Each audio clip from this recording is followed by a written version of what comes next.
Most people believe that calmness is something you are born with, that positivity is a personality trait, and that peace belongs only to those whose lives are easy. This book challenges that illusion, because calm is not luck, positivity is not denial, and inner peace is not the absence of problems. In this book, you will discover why the human mind naturally creates stress even when life is stable, why chasing happiness often produces anxiety instead of joy, and why trying to control everything silently destroys your emotional balance. This book does not promise a perfect life. It offers something far more powerful, a way to regain authority over your inner world. You will learn how to separate what is within your control from what never was, how to stop fighting thoughts that only grow stronger when resisted, and how small mental shifts can restore clarity even in chaos. This book will guide you through emotional resets, energy management, and mental reframing, not as theories, but as practical tools you can apply immediately. You will understand why gratitude works only when it includes hardship, why kindness reshapes your own nervous system before it changes anyone else, and why letting go is not weakness, but psychological strength. This book is not about escaping life. It is about learning how to stay grounded while living it fully. If your mind feels tired, if your emotions feel heavy, if positivity feels forced instead of natural, then this book was made for you. Stay with this audiobook, because what you are about to learn can quietly change how you experience every single day. Chapter 1. The Illusion of Control. Most stress does not come from life itself. It comes from misunderstanding control. From an early age, the human mind learns a dangerous habit. It tries to control outcomes instead of actions. It tries to control people instead of responses. And it tries to control the future instead of the present moment. This is where inner tension is born. The mind assumes that peace will arrive once everything is arranged perfectly. Once problems disappear. Once people behave as expected. Once life finally cooperates. But life never works that way. This book begins by exposing a simple truth. You were never meant to control everything, and the attempt to do so is the root of emotional exhaustion. Control exists in only 3 places: your thoughts, your actions, and your reactions. Everything else lives outside your authority: other people's opinions, unexpected events, the past, the future, outcomes you cannot guarantee. When the mind confuses influence with control, stress multiplies, energy leaks, calm disappears. This book teaches you to separate responsibility from obsession. You are responsible for how you think. You are responsible for how you act. You are responsible for how you respond. You are not responsible for how others feel. You are not responsible for every result. And you are not required to predict life perfectly. The moment this distinction becomes clear, something changes internally. The nervous system relaxes. Mental noise softens. Decision-making becomes cleaner. This is not surrender. This is precision. Instead of trying to manage the uncontrollable, this book trains you to master the controllable.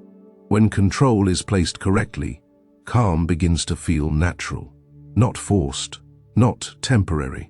This chapter lays the foundation for everything that follows, because without understanding control, positivity becomes fragile, and peace becomes conditional. True calm begins with knowing where your power ends and where it truly begins.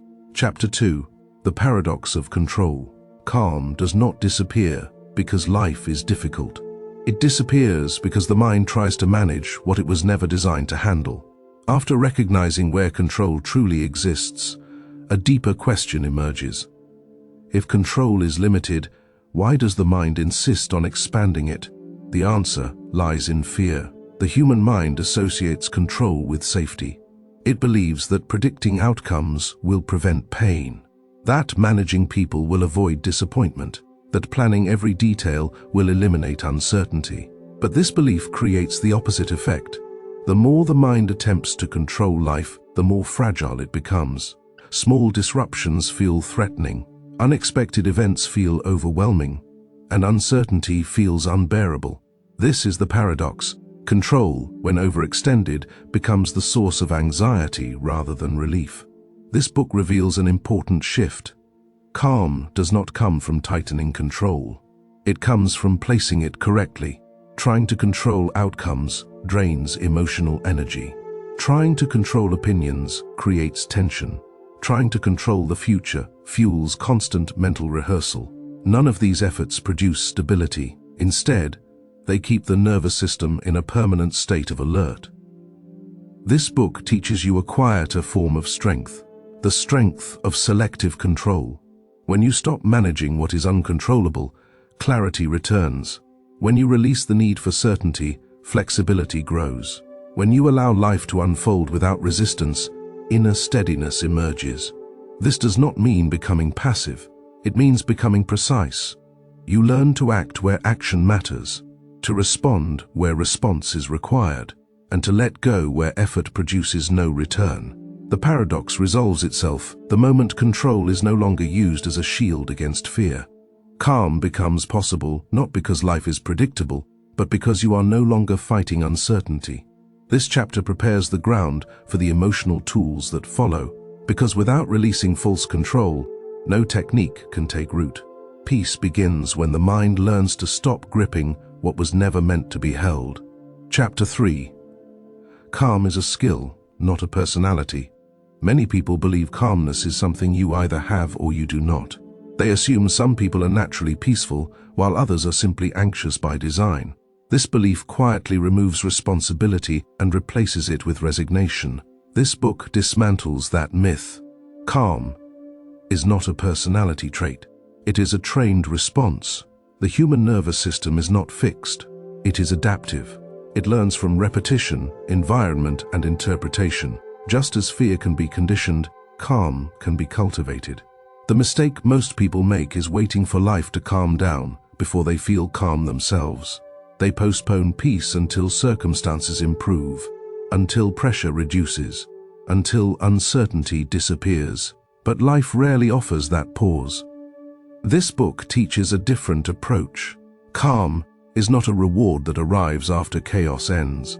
It is a skill that stabilizes you while chaos exists.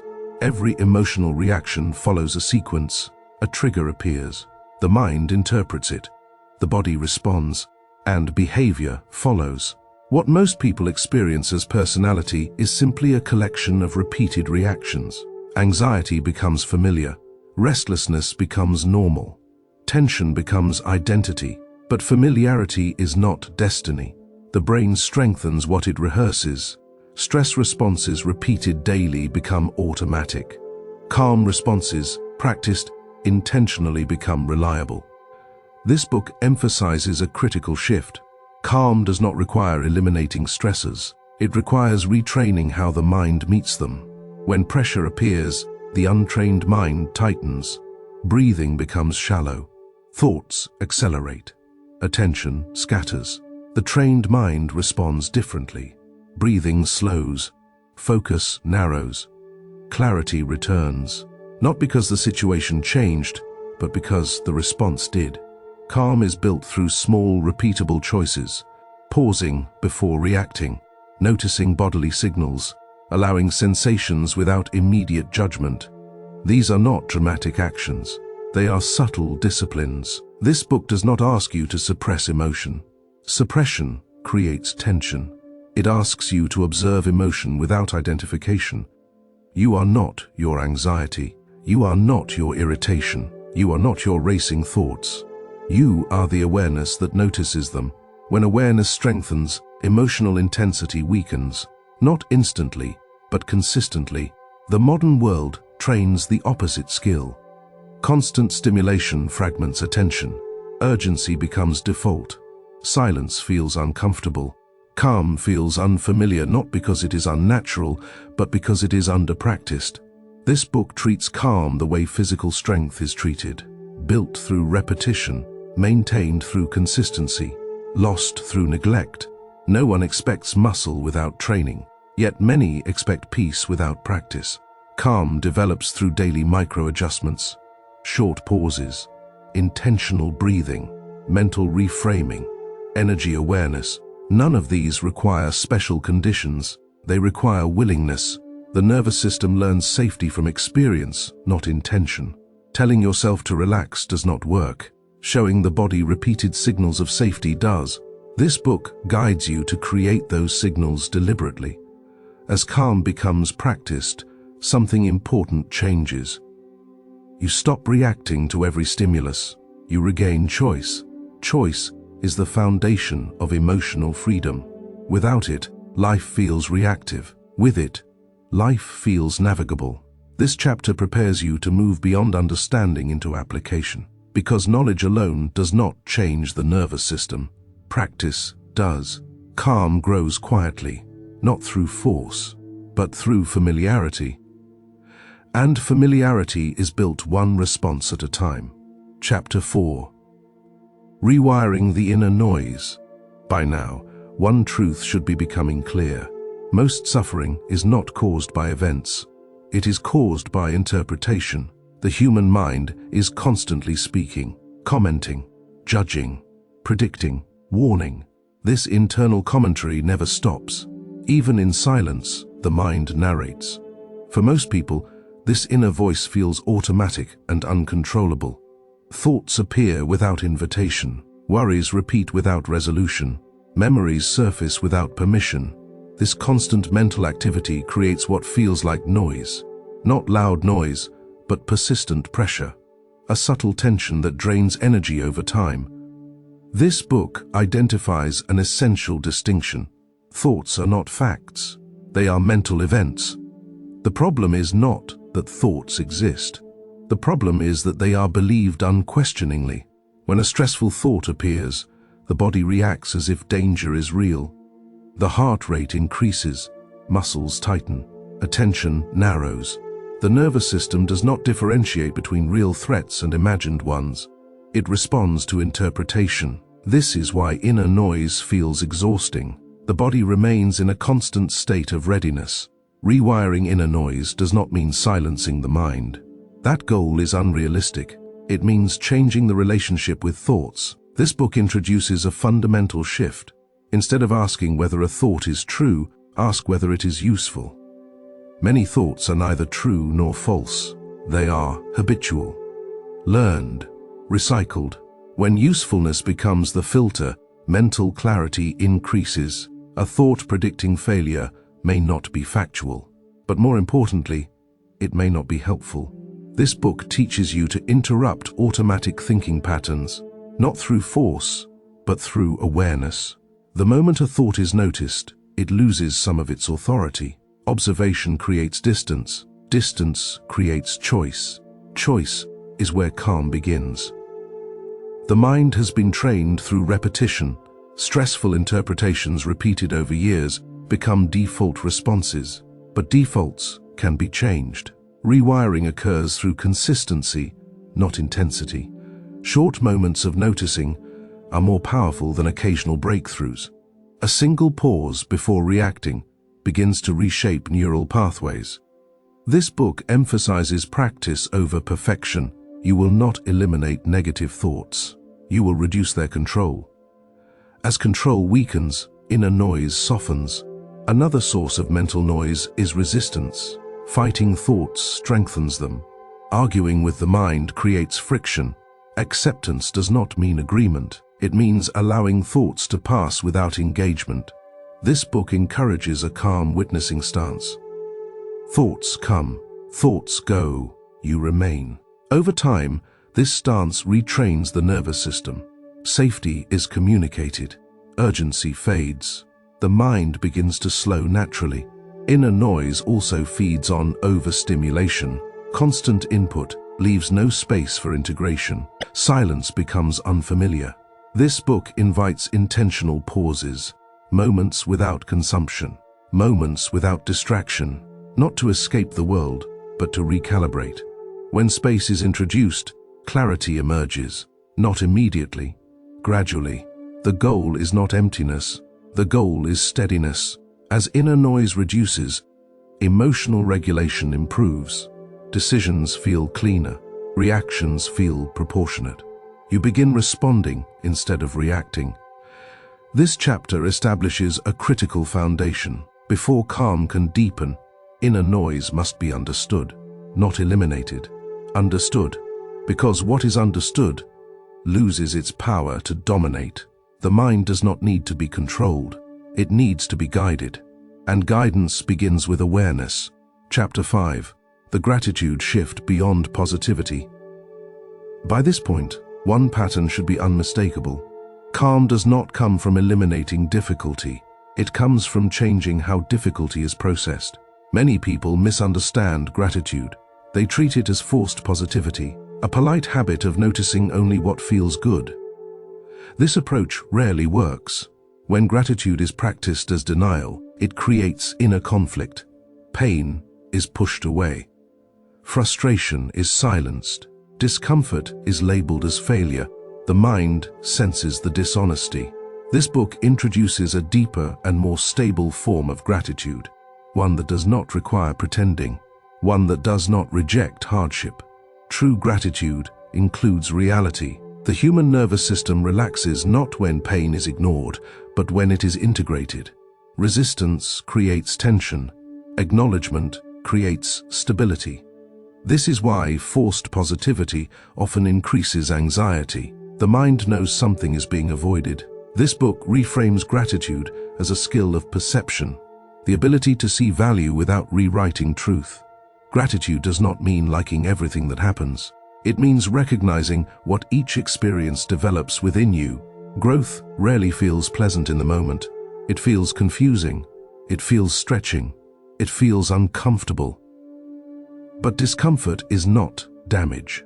It is often adaptation in progress. This chapter teaches you to shift gratitude from outcome to process. Instead of being grateful only when things go well, gratitude becomes the recognition of learning, resilience, and perspective. This shift changes how the nervous system responds to stress. When difficulty is interpreted as meaningless, the body tightens. When difficulty is interpreted as formative, the body steadies. This does not remove pain. It removes panic. The mind stops treating hardship as threat and begins treating it as information. This book emphasizes a subtle but powerful practice. Gratitude is not a list. It is a lens. Lists can help temporarily, but lenses change experience. A lens does not deny what exists. It changes how it is seen. When setbacks occur, the untrained mind asks, "Why is this happening to me?" The trained mind asks, "What is this teaching me?"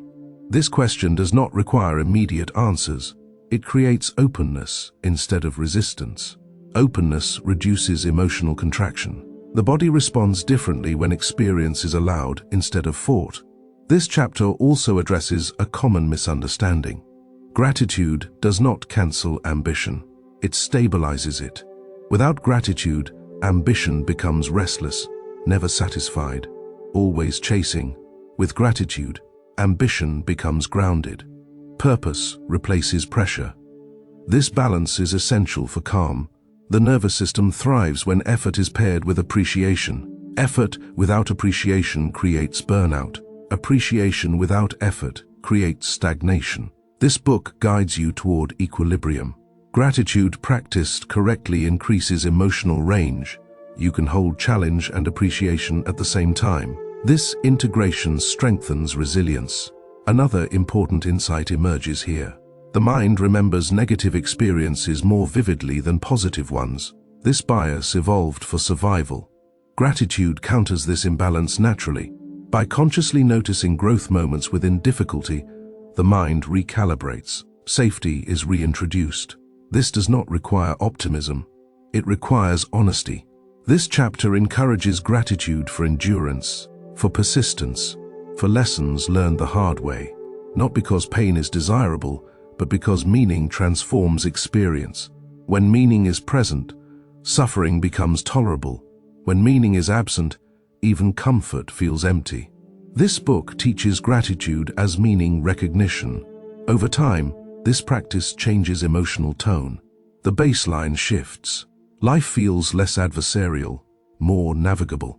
Calm grows not because problems disappear, but because perspective deepens. This chapter prepares you for the emotional tools ahead. Because without gratitude grounded in reality, emotional regulation becomes fragile. True calm requires acceptance with awareness, and gratitude, when practiced deeply, becomes one of the most stabilizing forces the mind can learn. Chapter 6. Emotional Reset and Inner Stability. Even with understanding and perspective, emotions still rise. Calm does not mean emotional absence. It means emotional recovery. Many people believe that feeling calm means never feeling overwhelmed. This belief creates frustration because emotions are not problems to eliminate. They are signals to interpret. This book reframes emotional stability in a practical way. The goal is not emotional control. The goal is emotional reset. Every emotional surge follows a predictable cycle. A stimulus appears. The body reacts. The mind interprets. Behavior follows. Most people become trapped in this cycle because they mistake the reaction for reality. When an emotion rises, it feels permanent, urgent, personal. But emotions are temporary physiological states. They peak, they move, they settle. The problem is not emotion itself. The problem is what happens when the mind resists it.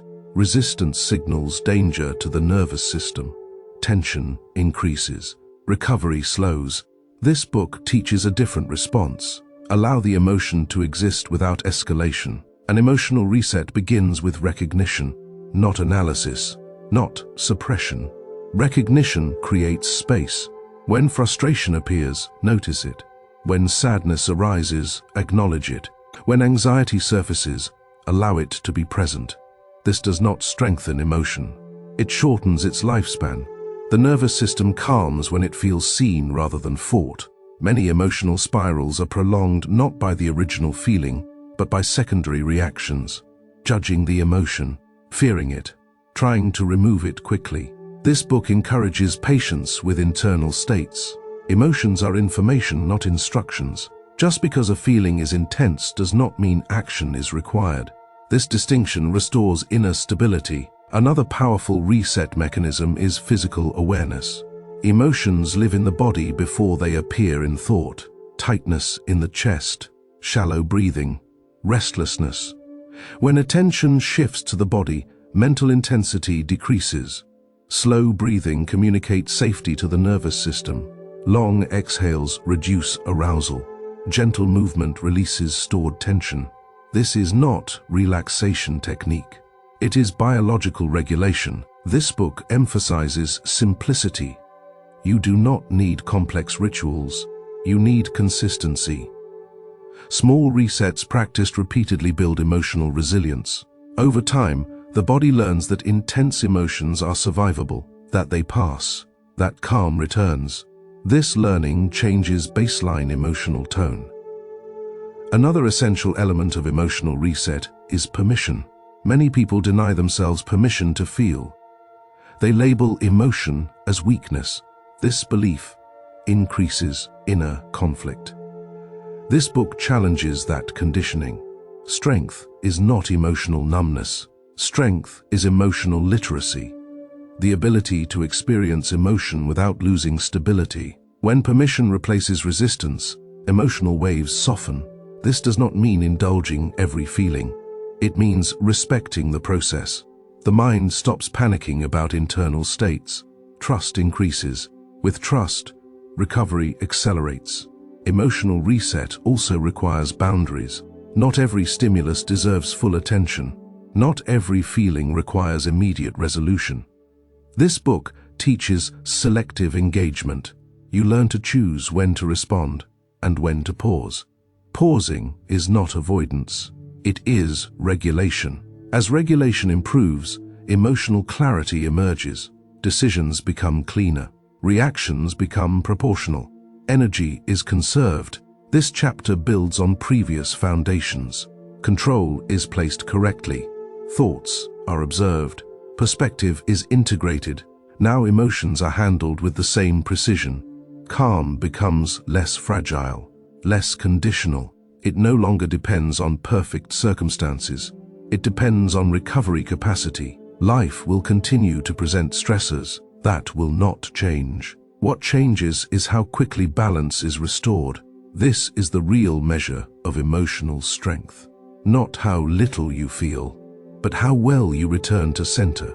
This chapter prepares you for deeper stability ahead. Because once emotional reset is mastered, energy can be managed, focus can be directed, and inner peace becomes sustainable. Calm is not the absence of emotion. It is the ability to come back home after emotion passes. Chapter 7. Energy Management and Sustainable Calm. By now, calm has been reframed. It is no longer something you wait for. It is something you build. Yet many people still struggle to maintain it, not because they lack understanding, but because they are exhausted. Calm cannot survive in a depleted system. This book introduces a critical realization. Time is not your most valuable resource. Energy is. Two people can live the same schedule and experience completely different levels of calm. The difference is not discipline. It is energy management. When energy is low, patience collapses. Perspective narrows. Small problems feel heavy. Emotional regulation becomes fragile. This is not a character flaw. It is biology. The nervous system requires sufficient energy to remain stable. Without it, stress responses dominate. This book shifts the focus from managing hours to managing vitality. Every activity either restores energy or drains it. Some drains are obvious: overwork, lack of sleep, constant stimulation. Other drains are subtle: unresolved tension, mental rumination, unclear boundaries. These invisible drains often do more damage than physical effort. This chapter teaches awareness before action. Begin by noticing how different interactions affect your internal state. Some conversations leave you grounded, others leave you restless. Some environments calm the nervous system, others create background tension. This book does not encourage withdrawal from life. It encourages selective engagement. Calm grows when energy is protected. One of the most overlooked aspects of energy management is decision fatigue. The mind consumes energy every time it evaluates, chooses, or anticipates. When too many decisions are carried simultaneously, clarity erodes. This book encourages simplification, reducing unnecessary choices, creating routines that remove mental friction. Structure conserves energy. Another critical factor is emotional leakage. Unexpressed emotions drain energy continuously. When feelings are suppressed, the body works overtime to contain them. This creates chronic fatigue. Emotional honesty restores energy by releasing tension. This does not mean expressing everything impulsively. It means acknowledging what exists internally. This book reinforces a principle established earlier: unacknowledged emotion consumes more energy than acknowledged emotion. Rest is another misunderstood concept. Rest is not inactivity. Rest is restoration. Scrolling does not restore energy. Distraction does not restore energy. True restoration involves activities that signal safety and presence to the nervous system. Slow movement, nature exposure, uninterrupted breathing, mental spaciousness. This book emphasizes intentional recovery. Even brief moments of restoration accumulated daily produce stability. Energy management also requires boundaries. Without boundaries, energy is constantly extracted. Saying yes reflexively creates resentment. Resentment drains calm. This book teaches the psychological function of boundaries. They are not walls, they are filters. Boundaries allow energy to be invested where it produces meaning. Another subtle drain is mental time travel. Replaying the past, rehearsing the future. These activities consume energy without producing solutions. This book invites presence as an energy-saving strategy. Presence reduces unnecessary mental labor. When attention returns to the current moment, energy stabilizes. Calm becomes accessible not because life slows down, but because internal consumption decreases. This chapter integrates previous lessons. Control is placed correctly. Thoughts are observed. Gratitude reframes experience. Emotions reset efficiently. Now energy is managed deliberately. This creates sustainable calm, not temporary relief, not fragile balance. but a steady baseline that supports resilience. Life will still require effort. Effort will still cost energy. The difference is intentional recovery. This chapter prepares the ground for deeper practices ahead. Because once energy is stabilized, patience becomes possible, focus strengthens, and long-term calm can be maintained without strain. Sustainable calm is not achieved by doing more. It is achieved by draining less. And this shift changes everything. Chapter 8. The practice of letting go. After learning how to manage energy, a deeper challenge remains. Even with stability and awareness, many people continue to feel tension, not because they are doing too much, but because they are holding too tightly. This book now turns toward one of the most misunderstood concepts of calm: letting go. Letting go is often mistaken for giving up, for becoming careless, for lowering standards. This misunderstanding keeps many people trapped. In reality, letting go is not about losing control. It is about releasing what was never yours to carry. Much of mental tension comes from attachment. Attachment to outcomes. Attachment to expectations. Attachment to identities that no longer fit. The mind clings because it believes holding on provides safety. If it stays vigilant, it thinks pain can be avoided. But constant vigilance has a cost. It keeps the nervous system activated. It prevents recovery. It creates chronic unease. This book reframes letting go as a form of intelligence, not emotional weakness. When you release attachment to specific outcomes, you gain flexibility. When flexibility increases, calm becomes possible. Holding on tightly narrows perception. Everything feels urgent. Everything feels personal. Letting go widens perspective. It creates space between stimulus and reaction. This space is where choice returns. One of the most common attachments is the need for certainty. The mind wants guarantees. It wants reassurance that things will work out. Life does not offer guarantees. When certainty is demanded, anxiety grows, because reality rarely complies. This book teaches you to replace certainty with trust, not blind optimism, but trust in your capacity to respond. Trust reduces the need to control. Control reduces calm. Another attachment that creates tension is identity. People become attached to being right, to being needed, to being strong. When identity is threatened, the nervous system reacts defensively. This book invites flexibility of self-image.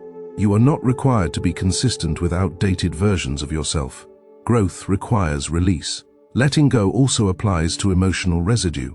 Unprocessed experiences remain stored in the body. They surface unexpectedly. They influence reactions. This book emphasizes emotional completion, allowing experiences to be felt, acknowledged, and released. Avoidance prolongs tension. Acceptance shortens it. Letting go does not mean forgetting. It means no longer carrying emotional charge. Another major source of attachment is expectation of others. Expecting people to behave differently than they do creates friction. This book encourages realistic perception, seeing people as they are, not as they should be. This does not mean tolerating harm. It means releasing fantasy. Fantasy consumes energy. Reality conserves it. Letting go also involves releasing constant self-judgment. Many people hold themselves to impossible standards. They replay mistakes repeatedly. This internal pressure drains calm. This book reframes self-evaluation as learning, not punishment. Mistakes provide information. They do not define worth. When judgment softens, nervous system tension decreases. Letting go is not a single act. It is a repeated practice. Small releases performed consistently reshape emotional tone. Release the need to explain everything. Release the need to win every argument. Release the need to control timing. Each release reduces internal resistance. Resistance is what makes experience heavy. This book teaches you to notice resistance in the body: tight shoulders, shallow breath, clenched jaw. These are signals. When resistance is noticed, release becomes possible. Letting go is often accompanied by fear. Fear of loss, fear of regret, Fear of uncertainty. This book does not ask you to eliminate fear. It asks you to move forward with it. Fear loses power when it is allowed rather than suppressed.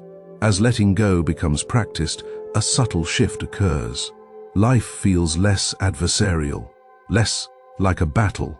You stop negotiating with every moment. Calm emerges not because everything is resolved, but because you are no longer fighting what cannot be changed. This chapter integrates all previous lessons. Control is placed correctly. Thoughts are observed. Energy is managed. Now, attachment is released. This creates a deeper layer of peace. Not excitement, not relief, but steadiness. Letting go does not remove responsibility. It removes unnecessary weight.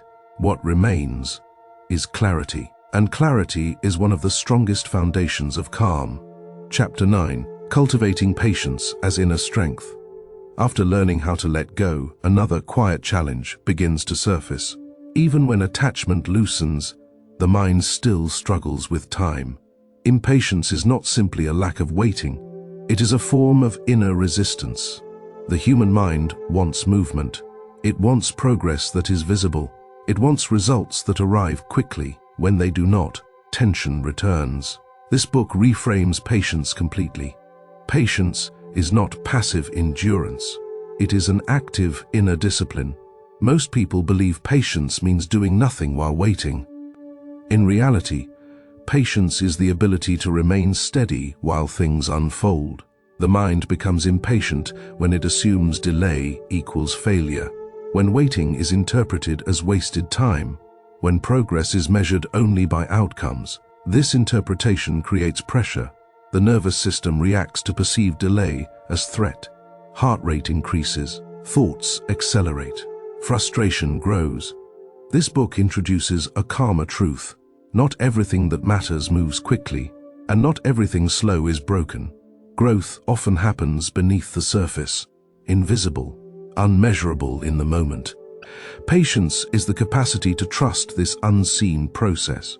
Without patience, calm becomes fragile. Any delay feels disruptive. Any obstacle feels personal. With patience, stability deepens. You stop arguing with time. This book teaches that impatience is often rooted in fear. Fear of missing out. Fear of falling behind. Fear that things will never change. When fear drives urgency, the mind cannot rest. Patience interrupts this cycle. Instead of forcing resolution, patience creates space. Space for clarity. Space for adjustment. Space for learning. This does not mean inactivity. It means appropriate timing. Acting too early creates mistakes. Acting too late creates regret. Patience sharpens timing. This book emphasizes a critical insight. Patience is not about slowing life down. It is about slowing internal resistance.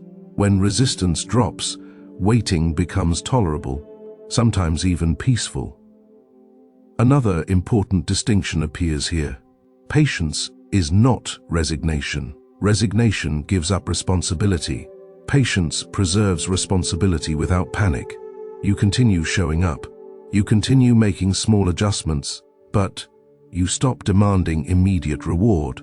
This shift changes emotional tone dramatically. The nervous system relaxes when urgency dissolves. Decision-making improves. Energy is conserved. This book also addresses modern impatience conditioning. Constant access to speed trains the mind to expect instant response. Delays feel unnatural. Rebuilding patience requires intentional retraining. Short waits without distraction. Pauses without stimulation. Moments of stillness without productivity. These experiences recalibrate expectation. Patience grows through exposure, not theory. The body learns safety in waiting when waiting is practiced gently. Another area where patience is essential is self-development. Many people expect internal change to occur rapidly. They become frustrated when old patterns resurface. This book reframes relapse as reinforcement. Each moment of noticing is progress. Change rarely follows a straight line. It unfolds in cycles. Patience allows learning to consolidate. Without patience, self-improvement becomes self-punishment. This chapter also highlights patience in relationships. People change at their own pace.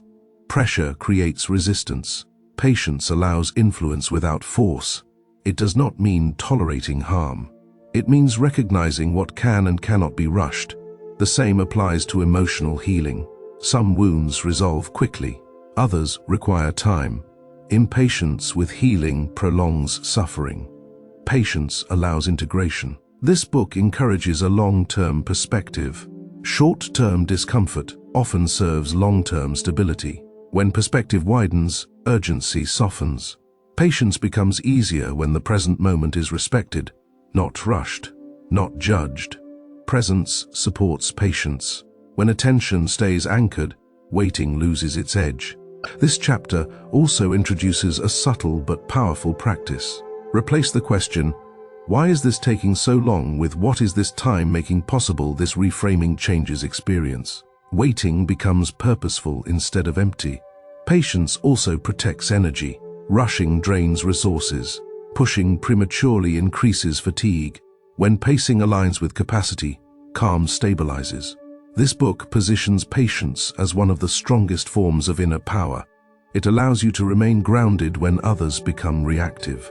It prevents unnecessary conflict. It supports resilience. Patience does not delay life. It deepens it. As patience becomes cultivated, calm becomes durable, not dependent on speed, not shaken by delay.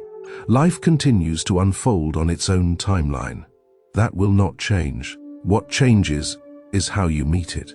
This chapter prepares you for the final integrations ahead, because once patience is established, visualization becomes effective, purpose becomes sustainable, and calm becomes a constant companion rather than a temporary state. Patience is not a weakness. It is the quiet confidence that time does not need to be forced. Chapter 10. The Power of Visualization and Inner Direction. As patience strengthens, the mind becomes quieter. And in that quiet, a powerful capacity begins to awaken. Visualization. Most people misunderstand visualization. They treat it as wishful thinking, as imagining outcomes without effort. This book reframes visualization as something far more grounded. Visualization is not fantasy. It is mental rehearsal.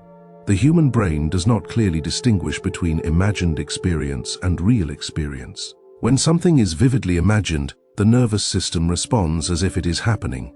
This is why fear feels real even when danger is not present. And this is why visualization can reshape emotional states before reality changes. This book teaches visualization as a tool for inner direction, not for controlling outcomes, but for aligning behavior, emotion, and focus. Every action begins as an internal image, a sense of direction, a mental picture of what is possible. When the mind lacks clear imagery, it drifts. Decisions feel uncertain. Motivation weakens. Visualization provides orientation. It gives the nervous system a reference point, a sense of where energy is moving. This book emphasizes an important principle. Visualization works best when it focuses on state, not outcome. Imagining external results creates pressure. Imagining internal states creates stability. Instead of visualizing success as applause or achievement, visualize steadiness, clarity, confidence, presence. The body learns these states through repetition. When calm is visualized consistently, the nervous system begins to recognize it as familiar. Familiarity reduces resistance. This is how visualization supports calm rather than undermines it. This book also addresses a common mistake. People visualize without emotional realism. They imagine perfection without challenge. This creates dissonance. Effective visualization includes difficulty handled well, stress met with composure, unexpected events navigated calmly. This trains resilience. The mind becomes less reactive because it has rehearsed stability. Visualization also strengthens focus. When the mind knows what it is aiming toward internally, distractions lose power. Clarity increases not because life becomes simpler, but because direction becomes clearer. This book encourages brief, regular visualization, Not long sessions, not elaborate imagery. Simple scenes repeated daily produce stronger effects than occasional intensity. Consistency trains the nervous system. Visualization also supports emotional regulation. By imagining yourself responding calmly, the mind prepares that response. This preparation reduces emotional shock when situations arise. The nervous system recognizes familiarity. This book integrates visualization with previous lessons. Control is placed correctly. Thoughts are observed. Energy is managed. Patience is cultivated. Now, visualization provides direction without force. Another essential element addressed here is identity. Visualization subtly reshapes self-image. When you consistently imagine yourself as grounded, capable, and composed, behavior begins to align.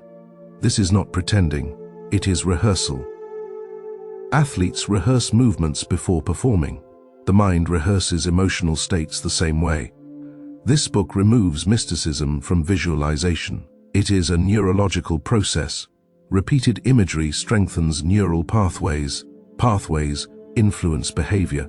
Over time, the imagined state becomes the default response. Visualization also supports recovery. When stress occurs, recalling a calm internal image accelerates reset. The mind returns to equilibrium faster. This is not avoidance. It is training. Another important distinction emerges here. Visualization is not about forcing positivity. Forcing creates resistance. Visualization invites alignment. You are not commanding the mind, you are guiding it. This book encourages gentle imagery, natural scenes, steady breathing, balanced posture. These signals communicate safety. The nervous system responds accordingly. Visualization also works in micro moments. A single breath with clear intention, a brief image before a difficult conversation. Small applications create cumulative change. This chapter emphasizes integration. Visualization alone does not create calm. It supports calm when combined with awareness and regulation. Without grounding, visualization becomes escapism. With grounding, it becomes orientation. This book ensures visualization remains anchored in reality. You visualize not to escape life, but to meet it with steadiness. As visualization becomes practiced, something subtle changes. Confidence increases quietly. Reactivity decreases naturally. Life feels less chaotic, more navigable. This chapter prepares you for the final stage of integration. Because once inner direction is established, purpose can be clarified, and calm can extend beyond moments into lifestyle. Visualization is not about predicting the future. It is about preparing the nervous system to meet it calmly. And that preparation changes everything. Chapter 11. Purpose, Meaning, and Inner Alignment. After visualization brings direction, a deeper question naturally arises. Direction toward what? Calm cannot be sustained by technique alone. It needs meaning. Without meaning, even the most balanced mind eventually feels restless. Because the human system is not designed only to regulate stress, it is designed to move toward purpose. This book reframes purpose in a grounded way. Purpose is not a single destination. It is not a title, an achievement, or a role. Purpose is alignment. Alignment between values, actions, and inner direction. When alignment exists, calm feels natural. When alignment is missing, tension returns. Many people experience anxiety not because life is overwhelming, but because their actions feel disconnected from what matters to them. This disconnection creates subtle internal friction. Energy leaks. Motivation weakens. Clarity fades. This book teaches purpose as an organizing principle. Purpose simplifies decisions. It filters distractions. It stabilizes emotion. Without purpose, every demand feels equal. Everything feels urgent. Nothing feels satisfying. With purpose, priorities become clear. This chapter emphasizes an important distinction. Purpose does not need to be grand. It needs to be honest. Large goals can inspire, but daily alignment sustains calm. Purpose expresses itself through consistent choices. How you spend attention, how you treat people, how you respond under pressure. This book encourages reflection on values rather than outcomes. Values are stable. Outcomes fluctuate. When actions align with values, emotional stability increases even when results are uncertain. This is why some people remain calm in difficulty. They know why they are doing what they are doing. Meaning acts as an emotional anchor. Another misconception addressed here is the belief that purpose must be discovered, as if it exists somewhere hidden. This book reframes purpose as something cultivated, built through reflection and action. Purpose becomes clearer through engagement, not isolation. Waiting for certainty delays alignment. This book teaches purposeful experimentation. Small actions aligned with values create feedback. Feedback clarifies direction. This process reduces anxiety because movement replaces rumination. Purpose also stabilizes identity. Without purpose, identity becomes reactive, shaped by approval, driven by comparison. With purpose, identity becomes internally referenced. You measure yourself by alignment, not applause. This reduces emotional volatility. The book also addresses a common source of inner conflict, trying to meet incompatible expectations. Purpose helps resolve this by providing a reference point. Not every opportunity deserves attention. Not every request requires compliance. Purpose gives permission to say no. This reinforces boundaries discussed earlier. Boundaries without purpose feel restrictive. Boundaries with purpose feel protective. Another essential insight emerges here. Purpose is not constant intensity. It includes rest, recovery, reflection. Burnout often occurs when purpose is mistaken for pressure. This book emphasizes sustainable purpose, one that supports calm rather than consuming it. Meaningful action energizes rather than drains. When effort aligns with values, energy circulates. When effort conflicts with values, fatigue accumulates. This distinction explains why some work feels exhausting while other work feels engaging. The nervous system responds differently to aligned action. Purpose also influences emotional resilience. When difficulty arises, purpose provides context. Context reduces panic. Challenges feel less threatening when they are understood as part of a meaningful direction. This does not remove discomfort. It gives discomfort a place. The book also integrates purpose with visualization. Visualization clarifies direction. Purpose provides reason. Together, they create coherence. Coherence is a powerful stabilizer of calm. When thoughts, emotions, and actions point in the same direction, inner conflict reduces. This chapter also encourages releasing borrowed purposes, goals inherited from expectations, identities shaped by comparison. Borrowed purpose creates strain. Authentic purpose creates steadiness. This book does not prescribe what your purpose should be. It teaches how to recognize alignment. When actions feel congruent, calm deepens. Purpose also evolves. What aligned in one phase may shift in another. Flexibility prevents stagnation. This book encourages periodic reassessment, not to doubt yourself, but to stay honest. Honesty sustains calm. As purpose becomes integrated, calm stops being situational. It becomes contextual. Even stress fits within a larger framework. This chapter prepares you for the final integration. Because once calm is supported by purpose, resilience strengthens, and inner peace becomes durable. Purpose is not about knowing the future. It is about being grounded in the present. When meaning guides action, calm follows naturally. Chapter 12. The Anchor Ritual and Daily Stability. By this stage, calm is no longer an abstract idea. It has structure, direction, meaning. Yet, without consistency, even the strongest insights fade. This book now introduces a stabilizing principle, the anchor ritual. An anchor ritual is a small, repeatable practice that grounds the nervous system daily. It does not need to be dramatic. It needs to be reliable. Calm deepens through rhythm, not intensity. Many people search for transformation through major changes, new routines, new systems, new commitments. These efforts often fail because they demand too much too quickly. The nervous system responds best to predictability. An anchor ritual provides that predictability. It signals safety. It creates familiarity. It stabilizes emotion. This book reframes discipline as gentleness applied consistently. An anchor ritual is not about productivity. It is about regulation. It can be as simple as a few minutes of quiet breathing, a short moment of reflection, a consistent pause at the same time each day. What matters is repetition. The body learns calm through experience, not intention. When a ritual is practiced daily, the nervous system begins to associate that moment with steadiness. This association becomes automatic. Over time, calm becomes easier to access because it is no longer unfamiliar. This book emphasizes that anchor rituals work best when they are uncomplicated. Complex rituals invite resistance. Simple rituals invite compliance. The goal is not perfection. The goal is continuity.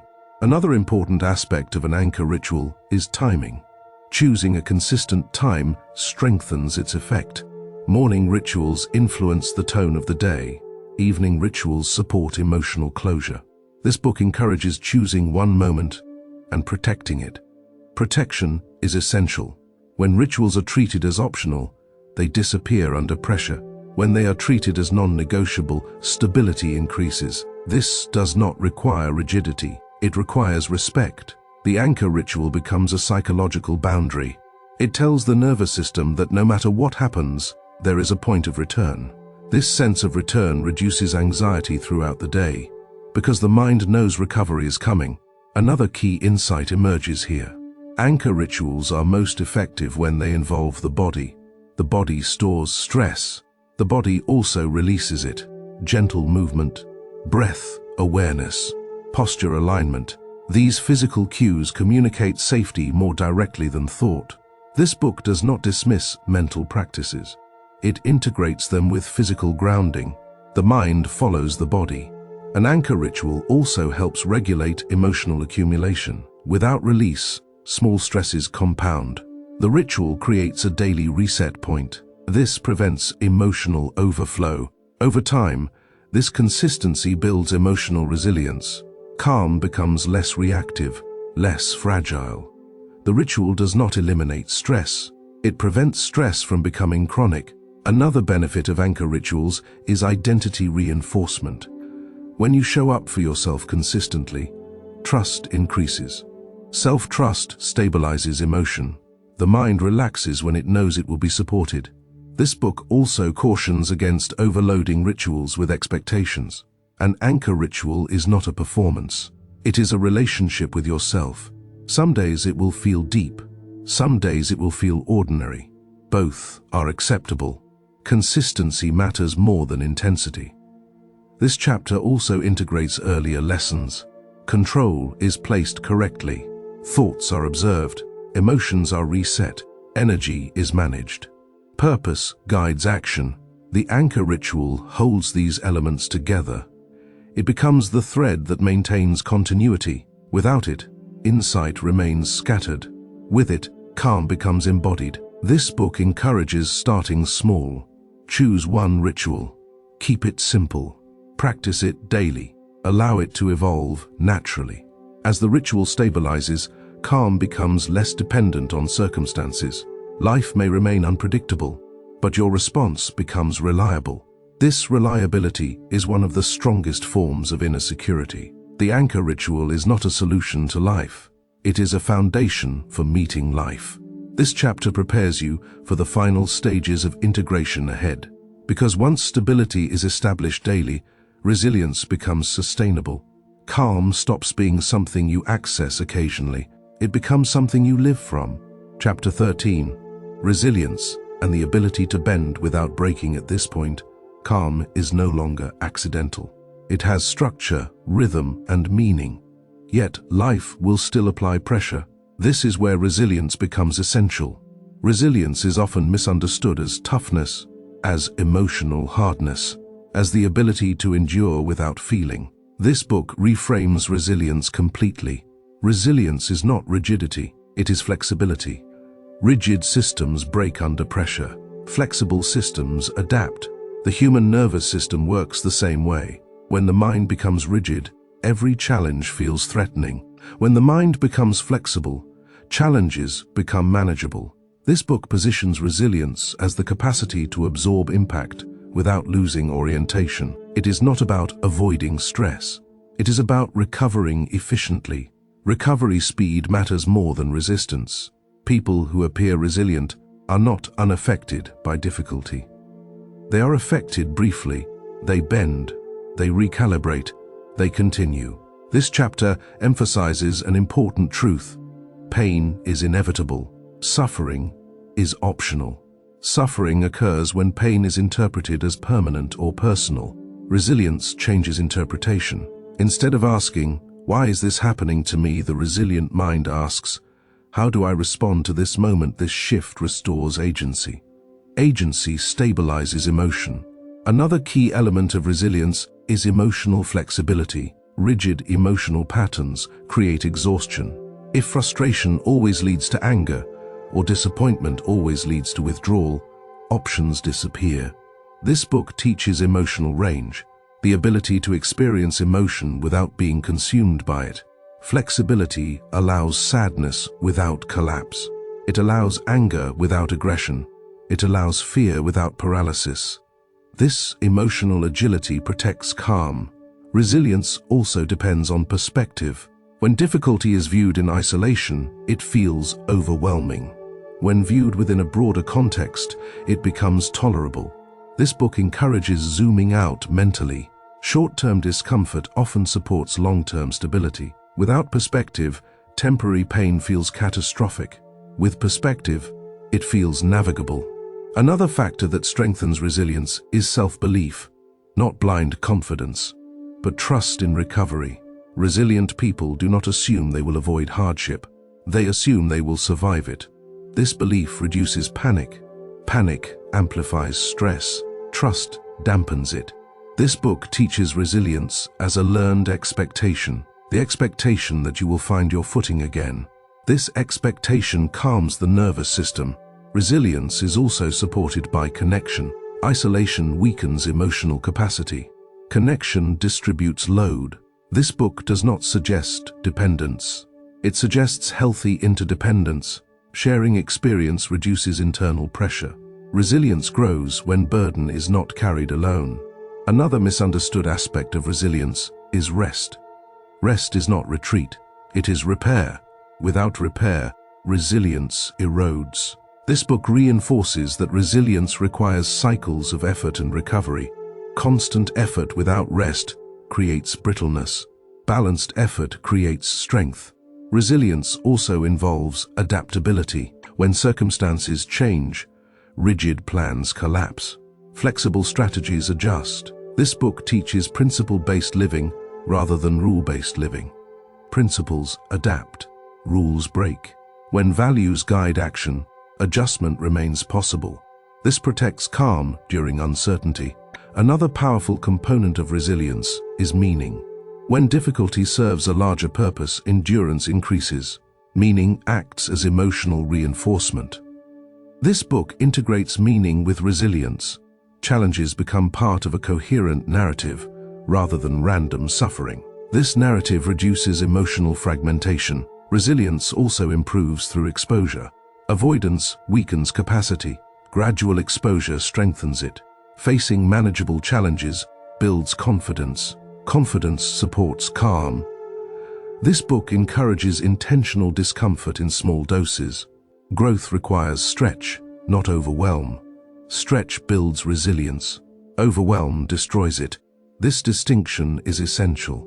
Resilience is built incrementally. Small recoveries compound. Each time you return to balance, the nervous system learns capability. Over time, setbacks feel less threatening. Calm becomes durable. This chapter integrates all previous foundations. Control is placed correctly. Thoughts are observed. Energy is managed. Purpose provides direction. Anchor rituals stabilize daily life. Now resilience allows these systems to function under pressure. Resilience does not eliminate hardship. It changes relationship with hardship.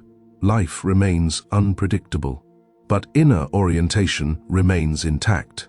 This is true strength, not force, not denial, but adaptability. Resilience allows you to bend without breaking, and in that flexibility, calm becomes resilient too.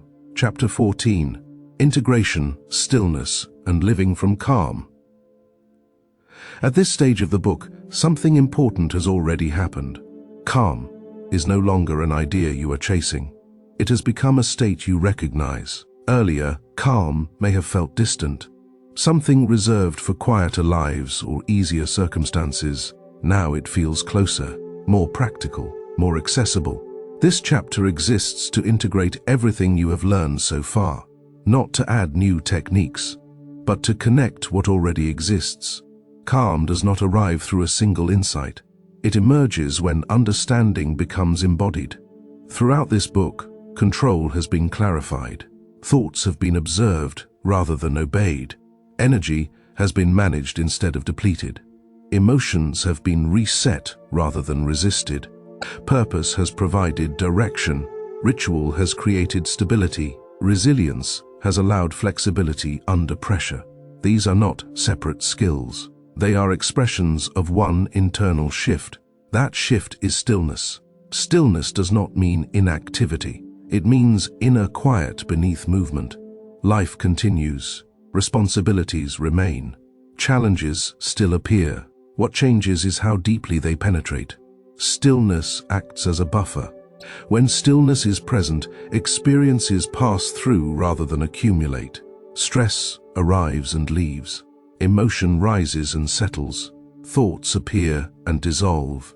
Without stillness, everything stacks. The mind becomes crowded. The body remains tense. Calm feels temporary. This book has guided you toward living from stillness rather than visiting it. Stillness is not created by effort. It is revealed when resistance fades. Much of what disrupts calm is not what happens. It is the friction added internally, the constant commentary, the need to fix immediately, the pressure to resolve everything. As these habits soften, stillness emerges naturally. This chapter invites you to notice how your internal pace has changed. Moments that once felt urgent may now feel manageable. Delays that once triggered frustration may now feel tolerable.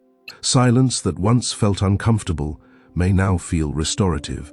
These are signs of integration. Integration means calm is no longer dependent on technique. It is supported by orientation. You no longer ask constantly, "What should I do to feel calm?" Instead, calm informs what you do. This is a subtle but powerful reversal. Calm becomes the starting point rather than the goal. From this place, decisions feel cleaner. Boundaries feel easier. Presence feels natural. This book does not encourage detachment from life. It encourages grounded participation. Stillness allows engagement without entanglement. You care, but you do not cling. You act, but you do not force. You plan, but you do not obsess. This balance is where calm becomes sustainable. Another important integration occurs here. Identity shifts. Earlier, calm may have been something you tried to achieve. Now it becomes something you express. You begin to see yourself as someone who returns to center, not someone who avoids disruption. This identity reduces fear. Fear thrives on the belief that disruption is dangerous. Stillness teaches that disruption is survivable. Survivability reduces reactivity. This chapter also invites acceptance of imperfection. Calm does not mean consistency without fluctuation. There will be days when balance feels harder. Integration does not eliminate setbacks. It shortens recovery. You return faster, with less judgment, with less struggle. This is progress. Another key integration is trust. Trust in your capacity to respond. Trust in your ability to regulate. Trust that calm is not fragile. Trust removes urgency. Urgency is one of the biggest disruptors of calm. When urgency dissolves, time expands. Attention steadies. Experience deepens. Stillness also changes how you relate to others. Reactivity decreases. Listening improves. conflict softens. This does not mean agreement. It means composure. Composure allows clarity. This chapter is not meant to conclude your journey. It is meant to mark a transition. From learning calm to living calm, from effort to embodiment, from techniques to orientation.